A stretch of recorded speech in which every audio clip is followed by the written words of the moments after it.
आपका स्वागत है आपके अपने YouTube चैनल सरकारी गुरुजी में।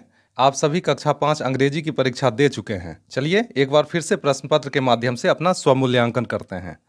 तो ये प्रश्न पत्र है विषय अंग्रेजी, पूर्णांक 50, कक्षा 5 और समय अवधि है 2 घंटे। आइए आगे बढ़ते हैं। इस प्रश्न पत्र में कुल 5 प्रश्न हैं। सभी प्रश्नों का उत्तर देना अनिवार्य है। प्रत्येक प्रश्न के सामने उसके लिए निर्धारित अंक दिए गए हैं। आइए पहले प्रश्न को देखें। पहला प्रश्न कुल 8 अंकों का है। तो आइए क्वेश्चन नंबर 1 देखते हैं।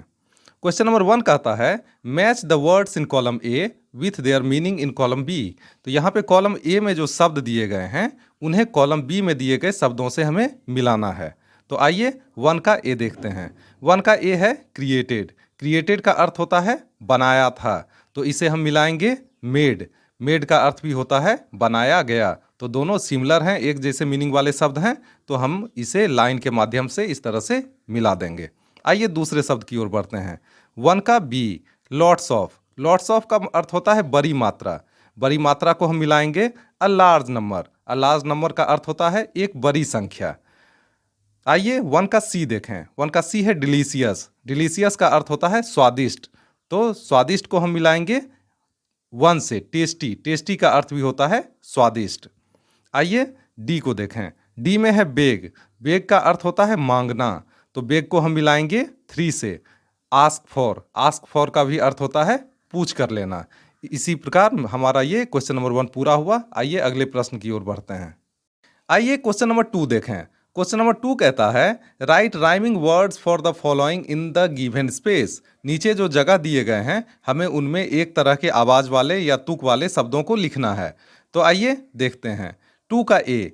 2 का ए है ऑल। ऑल के समान आवाज वाले शब्द हो सकते हैं फॉल, कॉल। ऑल का अर्थ होता है सब, फॉल गिरना, कॉल पुकारना। 2 का बी सेम। सेम के समान आवाज वाले शब्द हो सकते हैं फेम, फ्लेम। यहाँ पे सेम का अर्थ हो गया समान, फेम प्रसिद्धि और फ्लेम का अर्थ हो गया लपट या आग। आइए 2 का सी देखें। 2 का सी है काइंड। काइंड के समान आवाज वाले शब्द हो सकते हैं माइंड, फाइंड। तो काइंड का अर्थ है दयालु, माइंड मन या दिमाग और फाइंड का अर्थ होता है खोजना। 2 का डी। 2 का डी है क्राई। क्राई के समान आवाज वाले शब्द हो सकते हैं फ्राई, फ्लाई। तो क्राई का अर्थ हो गया यहाँ पे रोना, फ्राई तलना, फ्लाई उड़ना। तो ये जो अर्थ हमने लिखा है ये आपको नहीं लिखना था, ये मैंने बस आपकी जानकारी के लिए यहाँ पे लिख रखा है। आइए अगले प्रश्न की ओर बढ़ते हैं। आइए क्वेश्चन नंबर 3 देखें। क्वेश्चन नंबर 3 में है fill in the blanks with suitable conjunctions given in the brackets. यहाँ पे जो ब्रैकेट्स में है इसमें सुटेबल कंजंक्शंस दिए गए हैं संयोजन के रूप। आपको इनसे इन रिक्त स्थानों को भरना है। तो यहाँ पे सुटेबल का अर्थ हो गया उपयुक्त और कंजंक्शंस का अर्थ होता है संयोजन के रूप। यहाँ पे संयोजन के रूप को आसान शब्दों में अगर समझना चाहें तो वो है 2 वाक्यों को जोड़ने वाले शब्द जो होते हैं उन्हें कंजंक्शंस कहते हैं। A let's go home dash it is night. तो यहाँ पे हम यूज करेंगे बिकाउज। चलो घर चलें क्योंकि रात हो रही है, इट इज़ नाइट। आइए 3 का बी देखें। He is rich dash happy. तो यहाँ पे हम इस्तेमाल करेंगे एंड का। एंड का अर्थ होता है और, इफ़ का अर्थ होता है अगर। तो एंड का इस्तेमाल करेंगे तो ये वाक्य बनेगा he is rich and happy. वह अमीर और खुश है। 3 का सी देखिए। Birds can fly dash animal can not fly. तो यहाँ पे 2 शब्द हैं बट और दैट। बट का अर्थ हो गया लेकिन और दैट का अर्थ हो गया वह या उस। तो यहाँ पे हम इस्तेमाल करेंगे बट का। Birds can fly but animals can not fly. चिड़िया उड़ सकती है लेकिन जानवर नहीं उड़ सकते। आइए 3 का डी देखें। Wait here dash I return. तो यहाँ पे 2 शब्द हैं अनटिल और अनलेस। तो अनटिल का अर्थ होता है जब तक और अनलेस का अर्थ होता है यदि नहीं। तो हम इस्तेमाल करेंगे यहाँ पे अनटिल का। Wait here until I return.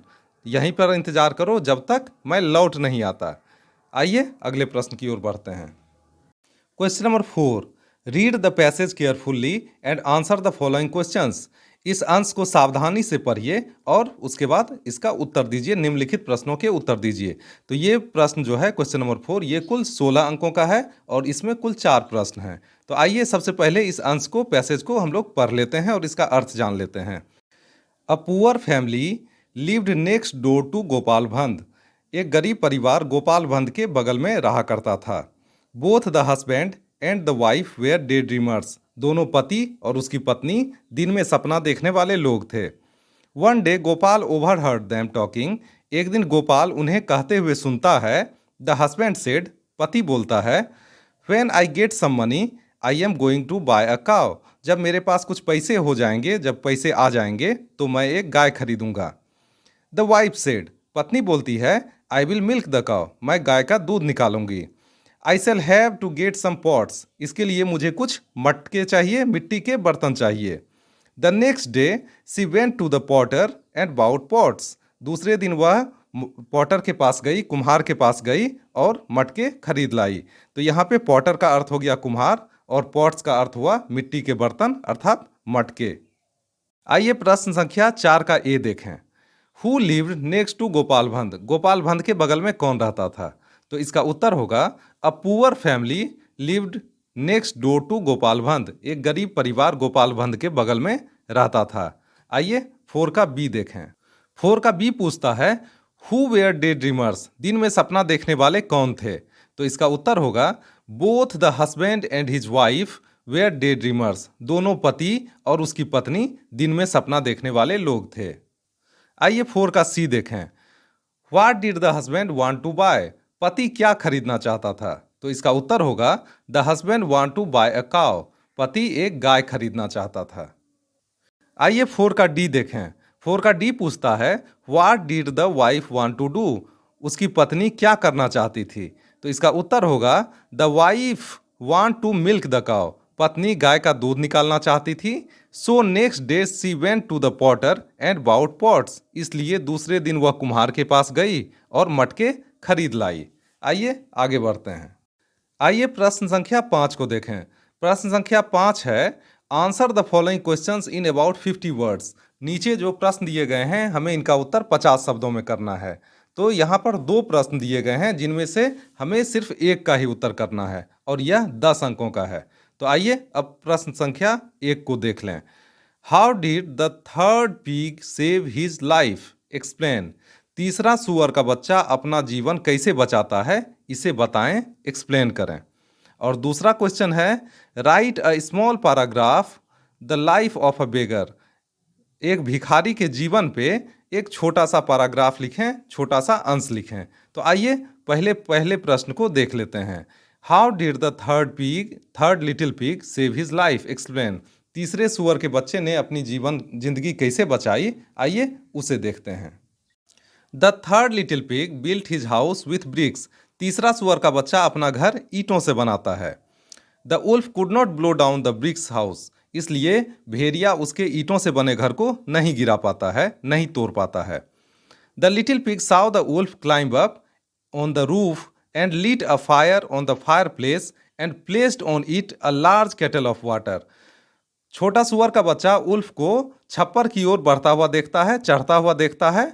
तो वो क्या करता है, वो आग जलाने वाले स्थान पर आग जला देता है ढेर सारा और उसके ऊपर एक बड़ी केतली में पानी उबलने के लिए डाल देता है। The wolf crawled down through chimney. Wolf जो है भेड़िया, वो चिमनी के माध्यम से अंदर आने की कोशिश करता है, रेंगते हुए अंदर आने की कोशिश करता है। And fall in boiling water and died. और वह गर्म खौलते हुए पानी में गिर जाता है और उसकी मृत्यु हो जाती है। ये अब अगले प्रश्न को भी देख लें। Write a small paragraph on the life of a beggar. एक भिखारी की जिंदगी पे हमें छोटा सा अंश लिखना है, पैराग्राफ लिखना है। तो आइए इसे देखते हैं। Beggars bag for their living. भिखारी अपना जिंदगी जीने के लिए, अपना जीवन बिताने के लिए मांगते हैं। They don't have any house. उनके पास कोई घर नहीं होता है, कोई मकान नहीं होता है। During the day time the beggars seat on the road. दिन के समय में भिखारी सड़क पर बैठे हुए मिलते हैं, चलते हुए मिलते हैं। They beg food and money. वो भोजन और पैसे मांगते हैं। They wear dirty clothes. वे गंदे कपड़े पहनते हैं। We have to be kind to them. हमें उनके लिए दयालु होना चाहिए, उनके लिए उदार होना चाहिए। इसी के साथ अंग्रेजी का यह प्रश्न पत्र हमारा पूरा हो गया। अब मिलते हैं अगले वीडियो में नए प्रश्न पत्र के साथ। तब तक के लिए स्वस्थ रहिए, मस्त रहिए। आपका बहुत बहुत धन्यवाद।